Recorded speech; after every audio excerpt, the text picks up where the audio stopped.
Que Dios nos bendiga, hermanos y hermanas. Siempre es un tremendo gozo que nos reunamos, alabamos al Señor, nos gozamos con los cantos, pero más con la palabra. Que fuera de una iglesia si cantamos alegres y todo es hermoso, pero sin palabra. El creyente no puede vivir sin la palabra de Dios, porque necesitamos ser guiados. Y la palabra es lo que nos alimenta del conocimiento de Dios, de lo que Dios quiere que sepamos de Él. Y especialmente, además de conocerle, cómo enfrentar la vida, porque la palabra es fuente de poder de Dios. Ahí tenemos el conocimiento y sabemos cómo el Espíritu de Dios nos llena y nos prepara para cada situación de todos los días. Vamos a ir al libro de Hebreos, un versículo nada más. Capítulo 2, versículo 1 de la Biblia en Hebreos. Hebreos 2, 1. La palabra del Señor nos dice: por tanto, es necesario que con más diligencia atendamos a las cosas que hemos oído, no sea que nos deslicemos. Amén. Vamos a orar. Muchas gracias, Padre, por la advertencia a tiempo. Tu palabra siempre nos llega a tiempo, aun cuando nosotros resbalamos, caemos, fracasamos, pero tu palabra nos llega a tiempo. Si caímos, nos levantas. Si no hemos caído, nos adviertes de cómo prevalecer firmes. Oh Padre, gracias por esta palabra. Ayúdanos a discernirla. Ruego en este momento que todo estorbo de nuestra vida, de nuestra mente, de nuestros recuerdos, quede atrás. Que nada estorbe nuestro buen propósito de que tu Espíritu nos traiga palabra de aliento, palabra de fuerza, palabra de convicción. Que en todo podamos prevalecer firmes para dar buen testimonio del Evangelio y para afirmar siempre nuestra vida en ti. Oramos agradecidos en el nombre bendito del Señor Jesucristo. Amén. Nuestro tema, hermanos y hermanas: en constante peligro de resbalar, en constante peligro de caer. Estamos en constante peligro. ¿Sabe por qué? Porque Satanás acecha, porque no estamos solos. Y cuando digo que no estamos solos, qué bueno reconocer que el Señor siempre está con nosotros. Pero también hay que reconocer que el maligno también está allí. Hay que aclarar siempre, ¿verdad? Porque decimos, el diablo está detrás de mí. Óigame, el diablo no puede estar personalmente detrás de todos, porque él no es omnipresente como Dios. La Biblia nos enseña que el diablo, como ángel, todos los ángeles son más poderosos que nosotros, pero no son más poderosos que Dios, porque no son todopoderosos. Todopoderoso solo Dios. El Señor sí está aquí, allá, en todas partes. Él lo llena todo, pero Satanás no. Y entonces, ¿cómo es que nos acecha? Porque Satanás tiene muchas fuerzas demoníacas, un gran aparato angelical, porque son ángeles del mal, pero son ángeles. ¿Ya? Entonces, y además de los ángeles malos, también usa individuos. La Biblia nos dice de muchos personajes que han sido instrumentos del maligno. Y de eso es que debemos cuidarnos, porque por acechanzas de ese aparato maligno, todo ese cuerpo maligno de ángeles y de personas que hacen daño a los creyentes y a la obra, por esas acechanzas resbalamos, caemos. ¿Cómo hacer frente a este constante peligro? El versículo de Hebreos capítulo 2, versículo 1 nos alienta acerca de esta verdad. Es necesario, es una necesidad, hermanos, Es necesario que con más diligencia, la palabra diligencia es importante. Diligencia es todo aquello que se opone a la negligencia, a la pereza, al desgano. Vamos a ir a la iglesia hoy. No quería ir, pero ya que me dices, pues voy a ver si... Y aquí está porque ni modo.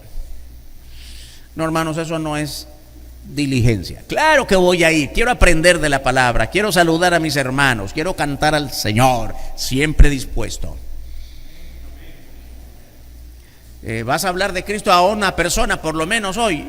No tenía pensado, no tengo a quién hablarle. Si alguien me aparece, a lo mejor. No, eso es negligencia, pereza, desgano. Claro que voy a hablar de la palabra, porque lo que más produce gozo a un creyente es testificar de Cristo. Eso es, hermano, es necesario que tomemos la vida espiritual con más diligencia, con más enfoque, con más intencionalidad, y que con más diligencia atendamos las cosas que hemos oído. Cuando no hacemos esto, cuando no somos diligentes, cuando no cubrimos esa necesidad, hay que enfatizar la palabra, es necesario. Cuando no cubrimos esa necesidad, cuidado que estamos a punto de deslizarnos. Cuidado que estamos a punto de resbalarnos. Y cuando ya se vuelve una costumbre, ya me acostumbré a no ir a la iglesia, ya me acostumbré a orar menos o a no orar, ya me acostumbré a leer menos la Biblia. Ay, hermano, qué triste cuando ya te acostumbraste a lo malo. Estás a punto de resbalar, si es que no has resbalado ya y no caíste. Es un peligro real. No sea que nos deslicemos, es un peligro real. Hermanos, aquí la advertencia de la carta de Hebreos a los hebreos no es por si acaso. No es que cuídate, no vaya a hacer. No, hermanos, es un peligro real. Porque hay una fuerza detrás de esto, la fuerza del maligno que quiere hacerte resbalar, quiere hacerte caer. Nadie puede sentirse completamente seguro de no pecar si no está sujeto a Dios. Hermanos, es un hecho que somos pecadores. Ay, yo creo que no estoy diciendo nada nuevo. Somos pecadores, nacimos pecadores. Cada vez que hablamos de esto de ser pecadores hay que insistir, hermanos, no nos volvimos pecadores, no nos hicimos pecadores. No hubo una vez que iniciamos cuando pecamos la primera vez, no, ya nacimos pecadores. Y aunque después en nuestra vida, no la mayoría de la gente que no cree en Cristo, pero nosotros los cristianos, los que ya hemos puesto nuestra vida en Cristo, aunque ya somos diferentes al mundo, espero que seamos diferentes al mundo, seguimos pecando. Todos sabemos eso, seguimos pecando. Porque todos pecamos aunque somos creyentes. Y por eso es que para dejar de pecar, cada vez más dejar de pecar, tenemos que aprender a depender más de Dios, sujetos a Dios, humillados a Dios, arrodillados delante de Dios, orando a Dios. Sujetos a Dios quiere decir, hermanos y hermanas, que se aprende a sujetarse, aprender a depender de Dios mediante la oración. Bueno, yo quiero aprender a depender más de Dios. ¿Cómo dependo más de Dios? La oración, hermanos. La oración. No dejes de orar. Me costaría creer que alguien vino esta mañana a la iglesia y que ya está entre nosotros y que se levantó y vino hasta aquí sin orar. ¿Puede usted creer eso? Es probable. ¿Puede usted creer que haya alguno o dos? Es probable que más. De repente nos hacemos la idea de que somos cristianos, entonces todos oramos. No todos oramos. Lamentablemente son verdades. Y tenemos que, a veces nos hacemos la idea de que como vamos a la misma iglesia e insistimos mucho en la palabra de Dios y la Biblia y estudiar la Biblia, que todos estudiamos la Biblia. No, hermanos, no se haga la idea, hay 2 o 3, probablemente más, que no le hacen a la Biblia. Y por eso es que resbalamos más que otros. Aprender a depender de Dios comienza con una vida de constante oración. Yo creo que todos conocemos, hermanos y hermanas, que uno de los versículos más pequeñitos de la Biblia nos habla de la oración. ¿Recuerda cuál es? Orad sin cesar. Siempre recuerdo que cuando yo era un niño, crecí en la iglesia, como estaba aprendiendo a leer, decía orad sin cesar.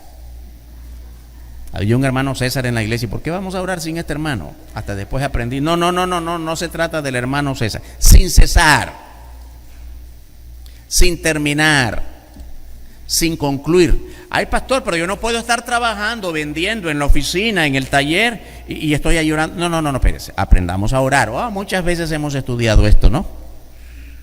Tenemos nuestro tiempo formal para orar, de rodillas, cuando despertamos. Cerramos nuestros ojos y si lo hacemos en la iglesia muy formalmente, hasta nos ponemos de pie o de rodillas y oramos. Eso es la formalidad clásica de orar. Pero, ¿qué cosa es orar? Hablar con Dios. Así que mientras usted después que ya despertó, ya se preparó para ir a trabajar y ya oró, oye, hermanito, no vaya a trabajar sin antes orar. Y cuando ya se preparó para ir a la calle o quedó en casa haciendo los quehaceres, usted puede hablar con Dios. Siempre recuerdo la experiencia de una hermanita anciana. Ay, qué fervorosas en la oración en la casa.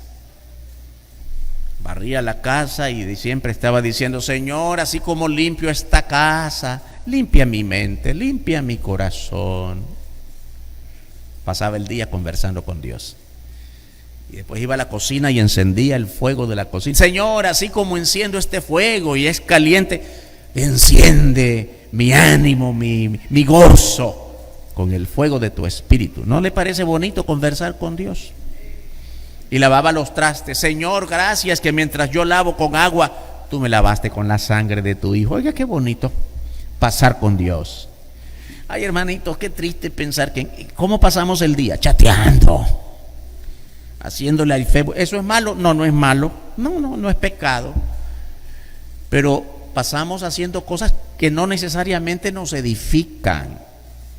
Porque cuando chateamos con la hermanita y el hermanito, ¿qué compartimos? ¿Qué comí ayer? ¿A dónde fui ayer? Ay, hermano, compártele una palabra de ánimo, que está enfermita la hermana, que está desanimado el hermano, que no quiere venir a la iglesia. ¿Qué compartes con esas herramientas nuevas? Esos equipos nuevos, esos medios de comunicación nuevos, úsalos para bien. Edifícate tú y edifica a otros. Así que no estamos aquí satanizando. Ay, el pastor está contra las redes sociales. No, contra las redes sociales no, sino que las usemos bien. Son instrumentos para bien. Son instrumentos para muy bien o para muy mal. Entonces es eso mismo, estar sujetos a Dios es estar en constante comunicación con Dios, conversación con Dios. Eso es orar sin cesar. Eso es orar sin parar de hablar con Dios. Aprender a depender de Dios mediante la oración. Mire bien lo que nos dice Santiago, la carta de Santiago, capítulo 4, versículo 7. Cuando habla de la oración, la Biblia siempre habla en frases cortas. Orad sin cesar. Y mire bien cómo lo dice aquí en frases muy cortas. Someteos pues a Dios. Resistid al diablo y huirá de vosotros. Siempre, hermanos, yo les digo que esta última frase siempre me ha impactado mucho. ¿Cómo es posible que el más grande enemigo del creyente, que el más grande enemigo de la iglesia huya? ¿No le parece interesante?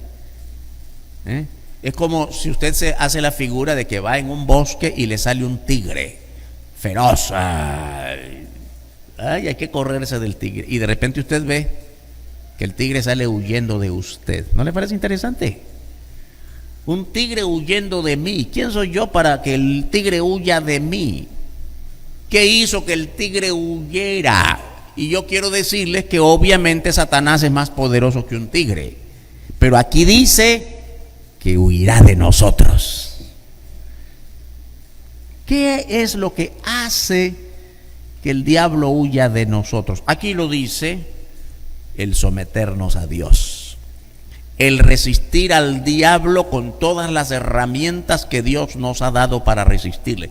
¿Cuál es la herramienta más importante que Dios nos ha dado para resistir? El Espíritu Santo mora en nosotros. Bueno, yo creí que moraba. ¿Se da cuenta cómo no estamos convencidos de que el Espíritu Santo mora en nosotros? Una vez que recibimos a Cristo, el Espíritu de Dios pasa a morar en nosotros. Tenemos la herramienta más poderosa que hace que el diablo huya de nosotros. Se esconda despavorido, con miedo, porque no es miedo a nosotros, es miedo al que nos cubre con su poder. Ese es Dios. Porque no es miedo a nosotros. ¿Qué miedo va a tener de nosotros si nosotros tenemos miedo hasta de nosotros mismos? Miedos de nuestra ira. Mira, yo sé que aquel te cae mal, yo sé que te vas a encontrar con él, pero ten paciencia, no le digas nada, deja que hable. Él es necio, él es ofensivo, no le digas nada. Bueno, voy a hablar con esa persona, pero tengo miedo de mí mismo, porque yo en cuanto lo veo tengo ganas de tirármele encima. Sí, miedo de nosotros mismos, de nuestras iras, de nuestra arrogancia, de nuestra soberbia. Tenemos miedo de nosotros mismos. ¿Cómo no le vamos a tener miedo a Satanás? Pero él no va a huir de nosotros porque sí, por nosotros mismos. Va a huir porque el que nos cubre es el Dios poderoso. ¿Comprende por qué? Pero para que nos cubra el Dios todopoderoso, la primera parte del versículo es la clave: sometidos a Dios, dependientes de Dios. Yo ya me siento fuerte, un cristiano fuerte. Ven, Satanás, ven conmigo. No, cuidado, no hagas eso. No eres tú, es Dios. Sométete a Dios de tal manera que Satanás no se atreva a tocarte. Eso es lo que nos está enseñando la carta de Santiago. La palabra resistir, que es lo que tenemos que hacer. Hay que resistir en oración, hay que resistir. La palabra resistir tiene varias connotaciones en la Biblia, varios usos de la palabra. Aquí la palabra que en el original griego está escrita en Santiago 4:7 es la palabra griega ansistemi, que significa estar en contra, pararse en contra, oponerse a. Claro que estamos opuestos a Satanás. Satanás destruye, Satanás es enemigo de la vida, Satanás es enemigo de la alegría, Satanás no quiere el bien de nadie, Satanás es padre de mentira. Usted no puede estar en favor de eso, tiene que estar en contra de, pero no puede ir personalmente contra Satanás, porque ese no es el rol de la iglesia. Pelear con Satanás no es el rol de la iglesia. El rol de la iglesia es humillarse delante de Dios, porque es Dios quien nos da fuerza para que Satanás huya de nosotros. Esta palabra griega ansistemi es resistir, así como se traduce en este versículo de Santiago 4:7. Es oponerse, no es tolerar el mal. No. En mi casa mis hijos están en pecado, pero lo tolero porque no, espérate, no toleres. La Biblia no nos llama a tolerar el pecado, nos llama a batallar frente al pecado, resistiendo en oración delante de Dios. No es negociar con el pecado. La Biblia no nos llama como iglesia a negociar con nada. Cuando una mentira, es pecado cualquiera mentira que sea. Bueno, para estar bien con los demás voy a permitir tus mentiras. Hermanos, La Biblia no nos llama como iglesia a tolerar ninguna forma de pecado y a negociar con el pecado, sino a advertir el pecado y a predicar contra el pecado y a apartarnos del pecado. No es buscar el pleito contra el diablo, sino oponerse siempre a sus acciones. Y ya mencionamos las acciones: la mentira, la pereza, la negligencia. Eso quiere sembrar Satanás en nosotros, pero nosotros tenemos que resistir frente a Satanás, humillándonos más delante del Señor, resistiendo más bajo el amparo de su Espíritu, sometiéndonos más a nuestro Dios. Y también, hermanos, no solamente sometiéndonos, el someternos a Dios nos prepara para otras cosas, y nos prepara para hacer el bien. Mateo capítulo 5 versículo 16 dice la Escritura en cuanto a hacer el bien: así alumbre vuestra luz. Está hablando a los creyentes.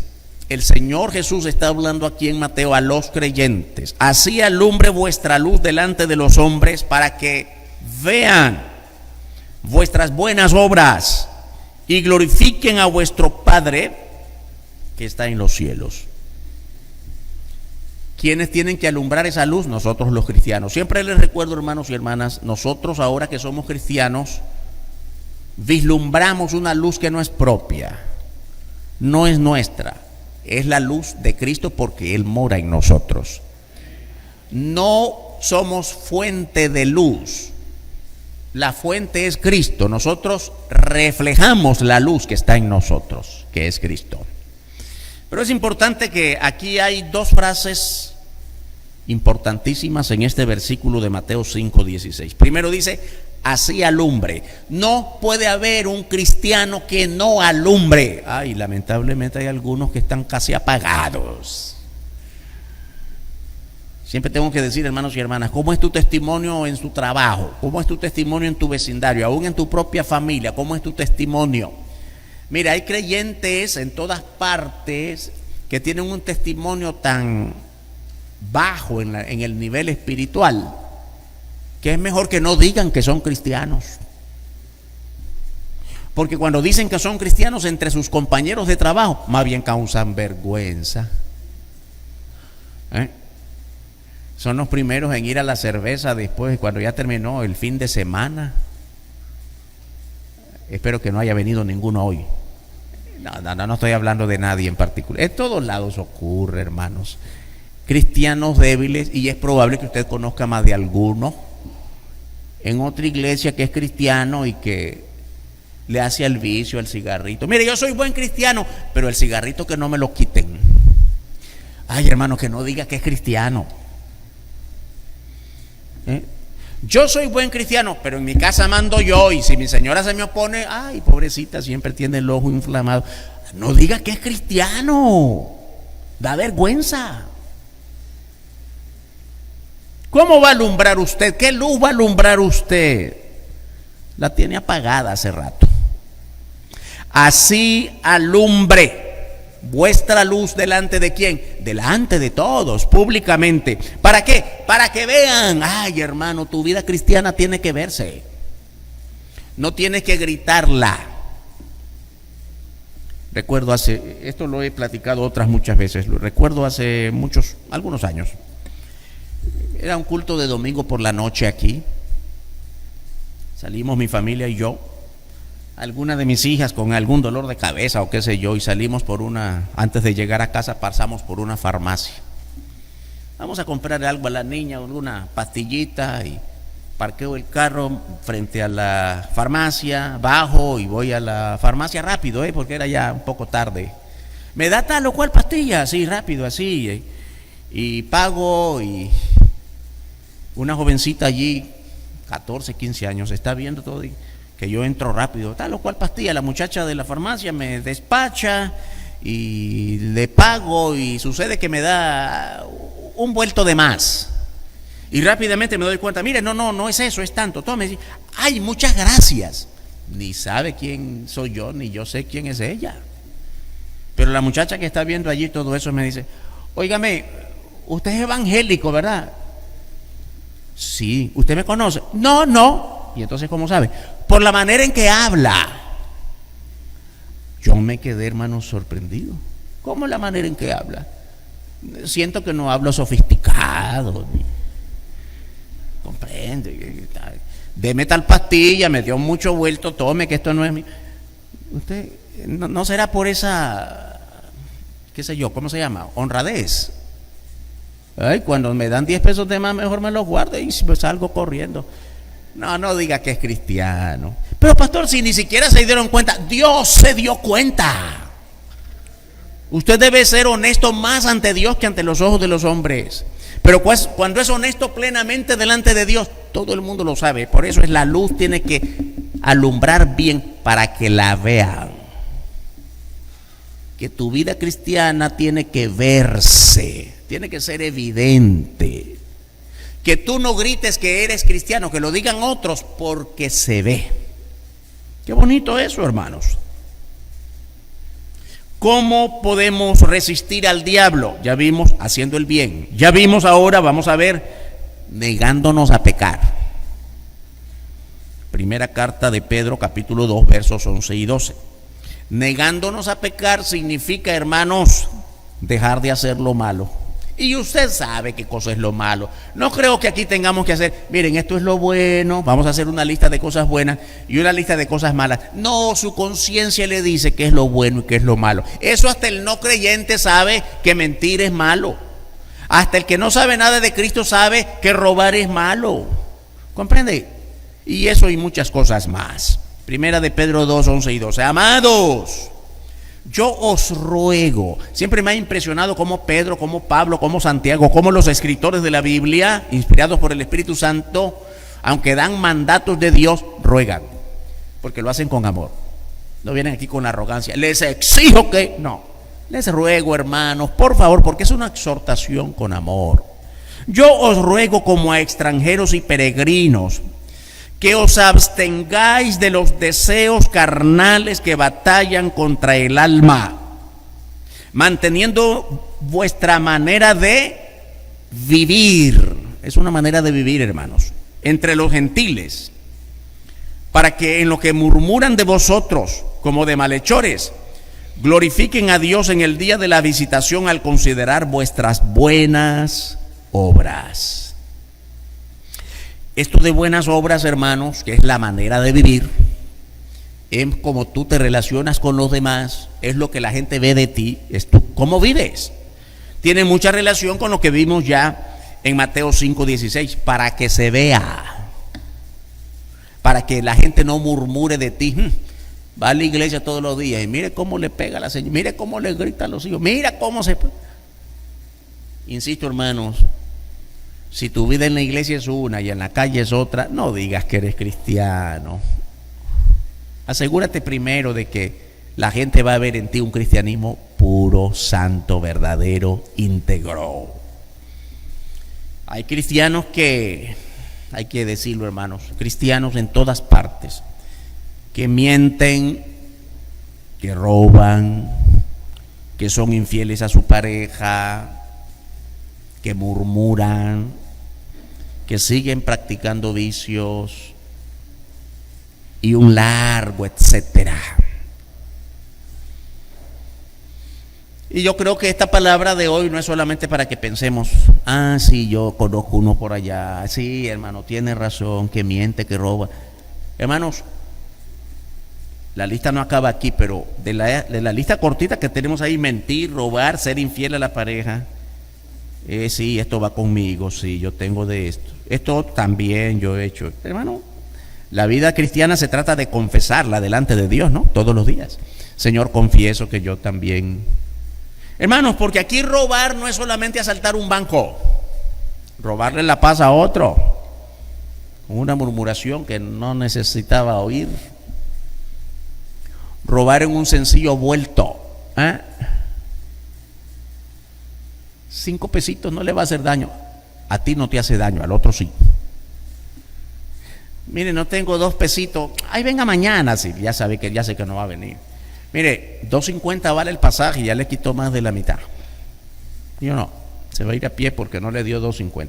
No le va a hacer falta, como no, a esa persona le hace falta y para él eso es un robo. ¿Quién dice que robar es solamente manos arriba y le quito todo? No, eso no solo eso es robar. Y mentir, que es la cosa que aflora en todos nosotros, ¿no? Como una debilidad permanente. Hermanos, neguémonos a mentir. No, si ni cuenta se dio, cómo no, la gente percibe. Y lo más importante, Dios lo sabe. Es una batalla de todos los días, hermanos y hermanas. Esto no es que Satanás se acordó de mí mañana o todas sus fuerzas demoníacas se acordaron de mí mañana y después hasta no, todos los días, es constante. Esa es su vida, hacer daño al creyente, hacer daño a la iglesia, dividirla, traer congoja. Es una batalla de todos los días. El maligno Satanás tiene por propósito enfrentar a los hijos de Dios cada día para hacerlos resbalar, para que nos deslicemos, como ya leímos en Hebreos 2.1, el versículo con el cual iniciamos, para que nos deslicemos. Y no está contento hasta que te vea caído. Primera de Pedro capítulo 5 versículo 8 dice la palabra, otro gran pasaje: para no resbalar, hermanos, sed sobrios y velad, es decir, estar con los ojos abiertos frente al enemigo, porque vuestro adversario el diablo, como león rugiente, anda alrededor buscando a quien devorar. Hermano, hermana, este pasaje, igual que todos los que hemos visto, pero yo creo que es un pasaje que necesitamos apropiárnoslo todos los días. Lo que dice es contundente. Sed sobrios. Sed sobrios quiere decir sensato, advertido, no te descuides. Por eso la otra palabra, velad. Velar no es solamente desvelarnos, que no durmamos, hermano. No, esa es una figura del lenguaje. Velar quiere decir, otra vez, estar atentos, a vivir advertidos. Siempre digo esto, hermano, cuando llegas a tu centro de trabajo, donde quiera que sea, siempre ves 2 o 3 que ya sabes que están murmurando de otro. Apártate de ahí. ¿Verdad que tú lo viste? No, yo no sé nada. No, yo vengo a trabajar, hermano. No te metas en eso. Con que ya dijiste buenos días y te acercaste al grupo y aquellos están, quién sabe, despiedazando a quién. Y después que digan, ahí estaban hablando del jefe y te mencionan allí, tú no puedes decir, no, yo solo pasé y saludé. No, te quedaste y ya te metiste. Huye de allí, huye, hermano. No te metas en la murmuración de otros, no te metas en la vida ajena que no te conviene. Si vas a meterte con alguien, que sea para darle la palabra, que sea para advertir que lo que están haciendo hace daño, que no conviene a nadie. La murmuración, el levantar falso testimonio, el chisme, apártate de allí. Y estoy dando un ejemplo de cualquier otra cosa, menos que te metas con otro para robar, para despojar a otro, para hacer daño. No, hermano, huye de allí. Sé sobrio, inteligente, sensato. Mantén tu integridad visible a los ojos de todos. ¿Por qué, hermanos? Porque el peligro es grande. Mire bien cómo dice aquí, el Satanás anda como ¿qué? Como un monito inofensivo que hace gracias, no. Como un pajarito que solo canta, no. León rugiente. ¿Y por qué ruge el león? ¿Sabe cuándo ruge el león? 2 momentos. Cuando está furioso, porque lo están, como decimos nosotros en nuestro lenguaje común, lo están toreando. El león se pone furioso. Y segundo, cuando está hambriento y quiere devorar. No dice aquí, hermanos, apártate, si puedes, apártate de Satanás, porque él juega con mala intención. No anda jugando. Si hay algo que tenemos que aprender de Satanás, es que por muy malo que sea, es muy serio en sus propósitos. Cuando vio que Eva y Adán estaban por allí, y de repente Eva estaba solita, quién sabe por dónde estaba muy ocupado Adán, o despreocupado, y vio a Eva solita. ¿Usted qué cree que cuando le dijo lo que dice la Biblia? Mira el fruto, ay, qué bonito ese fruto, de verdad que no me había fijado en él. Fue una conversación, eso es lo que nos dice la Biblia. Pero tuvo que haber un día y otro día y otro día, porque Satanás cuando se propone algo lo hace en serio. Lo hace en serio. Se fija un propósito y no desiste hasta que cumple su deseo de hacerte caer. No cesa. Es un león rugiente y quiere devorarte. Hermanos y hermanas, cuánta falta nos hace resistir en el Señor, persistir en Él, someternos a Él, para que el maligno huya de nosotros. Esta es una batalla que debemos ganar. Porque es una batalla, ya dijimos. Nuestra vida cristiana es todos los días una batalla. No, hermanos, no hay receso en la batalla. ¿Sabe que aún en las grandes guerras, usted lee la historia de la Primera Guerra Mundial y después de la Segunda, las dos mataron millones de personas en el mundo? Y se dice de historias muy interesantes que de repente cuando los frentes de guerra estaban allí en combates y era Navidad, hacían tregua. En toda lucha, hay tregua. Hagamos tregua de 2 o 3 días y después siguen matándose. Aprendamos de una batalla de la vida, hermanos. Frente a Satanás no hay tregua. Satanás no conoce esa palabra, tregua, receso, descanso, no la conoce. Por eso nuestra batalla frente a él es sin tregua. Una batalla que debemos ganar. Tenemos las suficientes herramientas para ganar esta batalla. Las cosas que hemos oído es una herramienta. Hebreos capítulo 2, verso 1. Es necesario que con más diligencia atendamos a las cosas que hemos oído.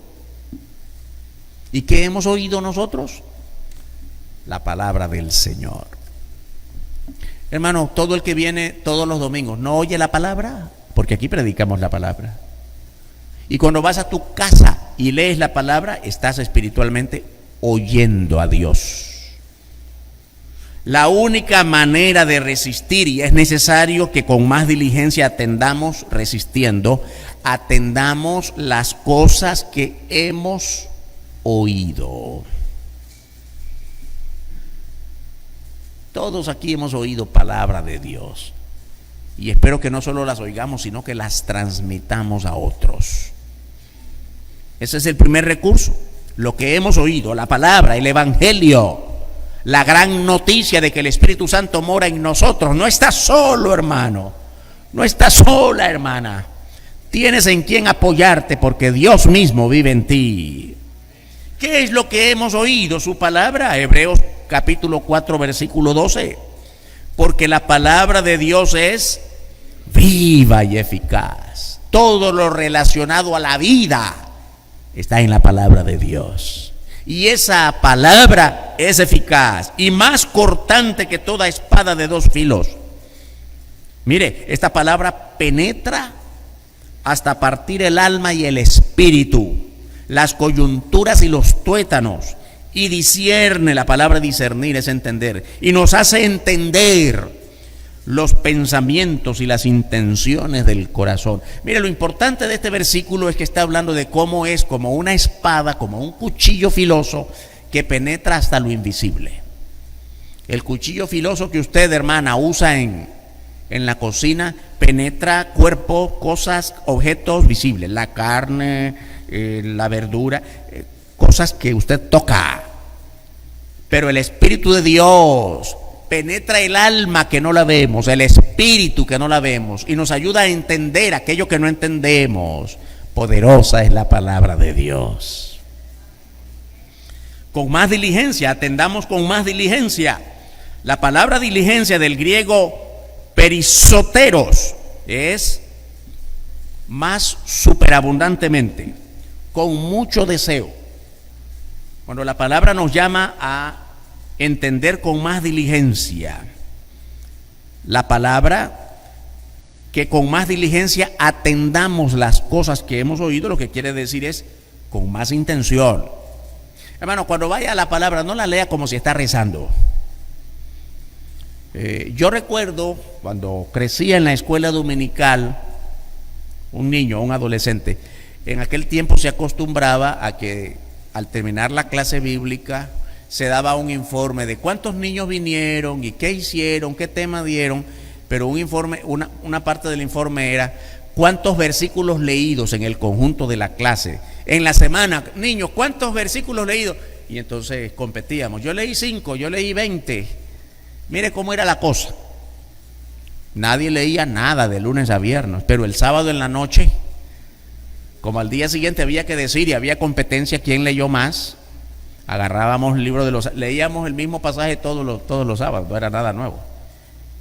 Y leíamos sin saber que leíamos. La cosa era que al día siguiente había que decir, yo leí 10, el otro ya leyó 20. ¿Comprende?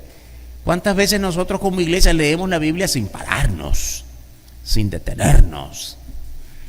Hermano, no está compitiendo con nadie. Nadie le va a preguntar ¿cuántas cartas de Pablo leyó en la semana? No, si quiere pasar un mes completo con un libro, quédese allí, pero disciérnalo, saboréelo, entiéndalo, no vaya corriendo, disfrútelo, órelo. ¿Comprende? Eso es diligencia. No está compitiendo con nadie. Yo sé que hay hermanos que siguen programas de cómo leer la Biblia en un año. Eso está muy bien. Pero de repente hay quienes quieren leerla en 3 meses. Va desenfrenado leyendo sin entender. No, hermano, quédese, disfrútela diligentemente.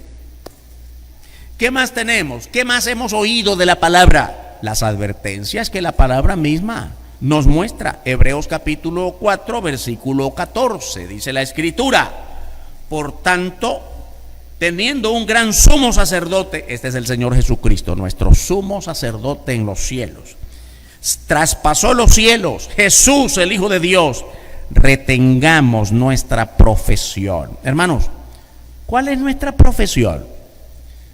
No estamos hablando de aquello que usted aprendió en la universidad o en alguna otra escuela. Yo soy ingeniero, yo soy abogado, yo soy contador, yo soy maestro. Eso está muy bien como profesión, pero la profesión aquí en la Biblia no está hablando de eso.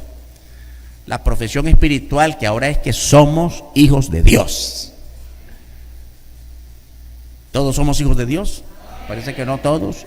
Esa es nuestra profesión, quiere decir nuestra vocación, quiere decir ahora nos dedicamos a eso, a ser hijos de Dios. No es que hoy somos y mañana no somos. Usted es lo que es, hijo de Dios para siempre. Se refiere a nuestra nueva ocupación, nuestra nueva forma de vivir, según lo declara Gálatas capítulo 2, versículo 20. Con Cristo estoy juntamente crucificado, y ya no vivo yo, mas Cristo vive en mí. Y lo que ahora vivo en la carne, en la vida cotidiana, con los amigos, con los vecinos, lo vivo en la fe del Hijo de Dios, el cual me amó y se entregó a sí mismo por mí. Óigame, lo que ahora vivo en la carne, ¿qué es lo que vivimos en la carne? Soy ciudadano, vivo en un barrio, tengo una familia, voy al trabajo, tengo amigos. Esa es la vida en la carne, la vida cotidiana. Pues todo lo que vivo es por la fe ahora. Mire bien, tenemos el peligro, otras veces ya lo hemos hablado, que el problema que tenemos es que parece que de manera normal dividimos nuestra vida en pedacitos. En la iglesia vivo mi vida espiritual. En la familia tengo mi vida familiar.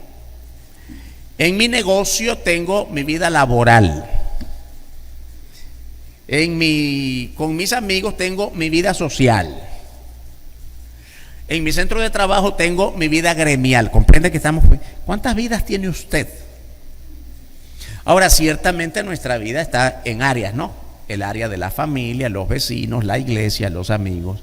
Pero todo ahora se mueve en un solo eje, el eje espiritual. Soy espiritual en todos lados. Eso es vivir para Cristo, hermanos. Esa es la nueva vocación a la cual nos dedicamos. Esa es nuestra profesión, que es la palabra que se ha usado aquí.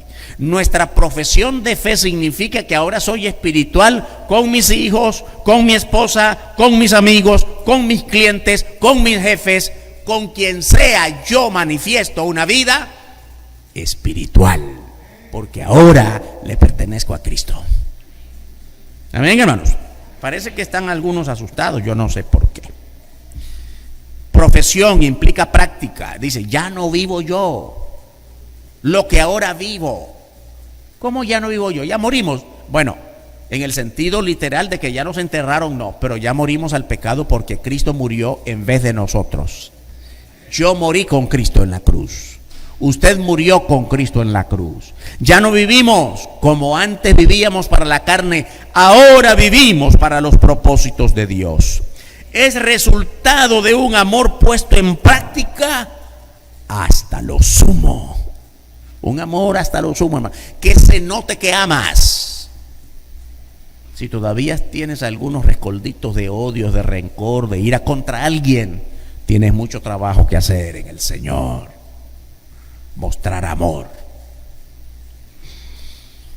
¿Cuáles son los gloriosos resultados de esa entrega? Dice aquí Hebreos 4:16. Acerquémonos pues confiadamente al trono de la gracia para alcanzar misericordia y hallar gracia para el oportuno socorro. Acerquémonos pues confiadamente es el mismo sentido que tiene la palabra con que iniciamos. Sometámonos pues, acerquémonos más a Dios, sometámonos más a Dios confiadamente. Dios en el trono de su gracia, para que desde allí alcancemos misericordia, para que desde allí gocemos gracia para el socorro oportuno, para cuando estemos en peligro, recibiremos gracia de Dios. Vamos a ver ahora, hermanos y hermanas, ¿qué se espera de la conducta de quien está ganando la batalla? Dios espera que nosotros estemos ganando nuestra batalla todos los días. No por nuestras fuerzas, sino porque estamos dejando que Él enfrente lo malo de Satanás, todo el maligno, todas las fuerzas del mal. Estamos dejando que Dios lo haga por nosotros. Permaneciendo en Dios. Lo que se espera de creyentes, el mundo quiere ver en nosotros que permanecemos en el Señor. Hebreos capítulo 3, versículo 12 dice la palabra: mirad, hermanos, que no haya en ninguno de vosotros corazón malo de incredulidad para apartarse del Dios vivo. Mirad, es una advertencia, cuídense, estén velando siempre, que no haya en el corazón de ninguno alguna cosa mala, que no haya incredulidad. Obviamente, hermanos, la palabra incredulidad es todo aquello que se opone a la fe, porque fe es creer en Él. Incredulidad es dejar de creer en Él. La conducta del creyente también debe mostrarse a través de la preocupación por los demás en amor. El creyente se preocupa por los demás en amor. Capítulo 3, verso 13 dice: antes exhortaos los unos a los otros cada día, entre tanto que se dice hoy, para que ninguno de vosotros se endurezca por el engaño del pecado. Mire bien qué interesante, dos cositas en este versículo. Antes exhórtense unos a otros. Hermano, si tú has visto alguna debilidad de tu hermano en la iglesia, no mandes a otro. Fíjate que vi a uno que ve y habla con... No, tú lo viste, tú eres consciente. Ve, habla con él. Dice, antes exhortaos los unos a los otros. Siempre tengo que decir, hermanos y hermanas, que de repente viene algún hermanito: pastor, fíjese que estoy preocupado porque vi a la fulanita en tal situación, qué triste, qué pecadora, qué. Ajá. Óigame, qué bueno que vino a decírmelo. Yo quiero preguntarle algo. ¿Usted estaría dispuesto o dispuesta a que hablemos con Chepita para resolver su problema? Ay, no, pastor, ni quiera Dios, voy a perder su amistad. Ay, quiere que yo lo haga solito. Yo no la vi. Usted la vio. Sí, pero no me corresponde a mí. A mí tampoco, si no la vi. Usted la vio. ¿Usted quiere que entre los dos hablemos con ella? No, pastor, entonces dejémoslo así, no me ha dicho nada. Que yo no voy a ir. Siempre digo esto, hermanos y hermanas. Yo no puedo decirle a Chepita, mire, usted anda en tal y tal cosa pecaminosa. ¿Cuál le va a ser la primera pregunta de Chepita? ¿Quién se lo dijo, pastor? Un pajarito. Chepita sabe que los pajaritos no hablan. Si usted no está dispuesta a ir conmigo, ahí quedó. Y también aquí lo dice, mire, exhortémonos en amor unos a los otros. No la va a condenar, no. ¡Qué bárbara! Yo te vi. No. Mira, Chepita, oramos juntos. ¿Qué? Explícanos por qué estuviste allí. ¿Qué situación te llevó a eso? ¿Comprende? Exhortarnos en amor, pero no huyamos, no toleremos, no nos tapemos los ojos. Primero, enfrentar la situación. Segundo, ¿cuándo lo vamos a hacer? Mire bien, entre tanto que se dice hoy. ¿Sabe lo que significa eso? Hoy tiene que ser. Pastor, no dejemos pasar esto rápido. Hay que atender eso ya.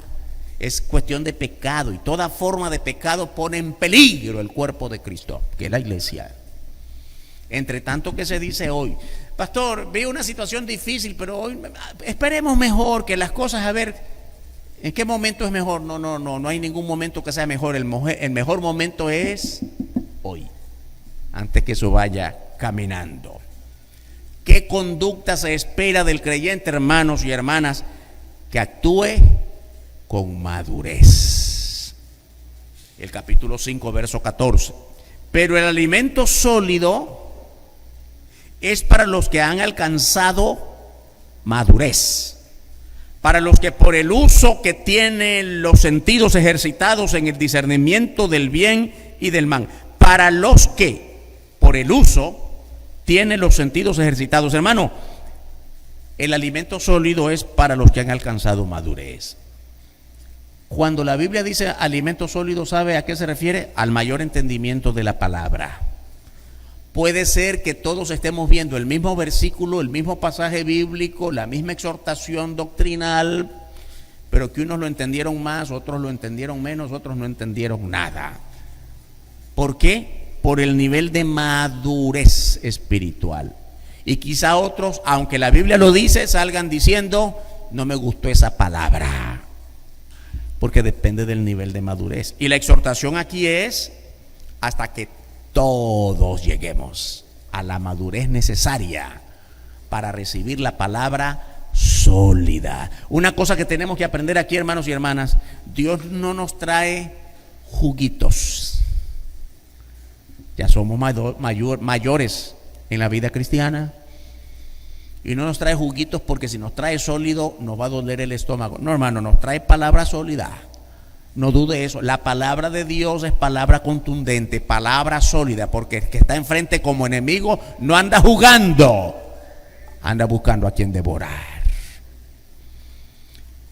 ¿Qué se espera del creyente en su conducta? Que nos ejercitemos en poner en práctica cada día toda la enseñanza que hemos recibido de la palabra de Dios. Ponerla en práctica. Ya dijimos en un versículo anterior, que sea visible, que lo vean los demás. Efesios 4:13. Hasta que todos, otra vez la palabra todos, como en el versículo anterior, hasta que todos lleguemos a la unidad de la fe y del conocimiento del Hijo de Dios, a un varón perfecto. Aquí la palabra perfecto, la mejor manera de traducirla es a un varón maduro, a un varón crecido. Porque perfecto absoluto solo Dios. Es una cuestión aquí de traducción de la palabra. A un varón maduro, a la medida de la estatura de la plenitud de Cristo. Óigame, qué gran responsabilidad. ¿Cuál es nuestra meta? Yo quisiera ser como mi abuelito. Qué bueno que lo admires, pero tu abuelito no es el modelo perfecto. Yo quiero ser como el pastor. Qué bueno que admiren algunas cosas del pastor, pero no traten de imitarlo en todo porque tampoco es el hombre perfecto. Yo admiro mucho, quiero ser como mi maestra de escuela dominical. Hay mucho que aprender de tu maestra de escuela dominical, pero no es el modelo perfecto. El modelo supremo es el Señor Jesucristo. Y nadie y nada puede sustituirlo. ¿Comprende lo que estamos diciendo? Aquí lo dice la Biblia. El llamado que Dios nos hace, el desafío que tenemos todos es llegar en nuestra vida creciente, en madurez, nuestra vida espiritual, hasta ser como Cristo. Eso es lo que dice aquí, a la medida de la estatura de la plenitud de Cristo. Es un gran privilegio y es un gran desafío. Todos tenemos que caminar en nuestra vida diaria hasta ser como Cristo.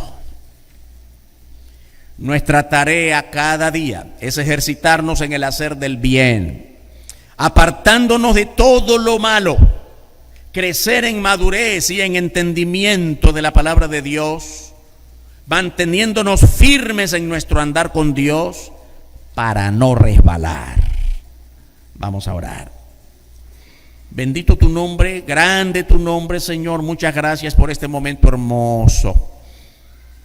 Padre, te rogamos que tu Espíritu nos ayude, nos mueva a discernir correctamente tu palabra completa, para no resbalar, para no caer, para mantenernos firmes en un testimonio de pureza, integridad, santidad, a tus ojos y a los ojos del mundo. Sigan orando, hermanos y hermanas.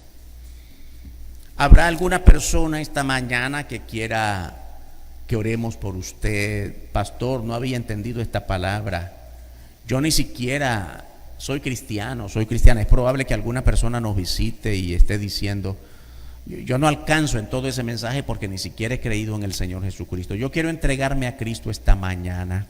Ore por mí, pastor. ¿Qué tengo que hacer? Solo deme una señal con su mano en alto y yo voy a orar por usted. Quiero recibir a Cristo en mi corazón. Quiero entregarme mi vida al Señor y aprender a vencer al maligno todos los días. Levanta tu mano esta mañana. Yo quiero orar por ti. Dios te bendiga, hermano. Dios te bendiga, hermano. Dios te bendiga. Quiero entonces hablar con la iglesia. Soy cristiano, soy cristiana, pero resbalo. Y ahora me doy cuenta por qué resbalo.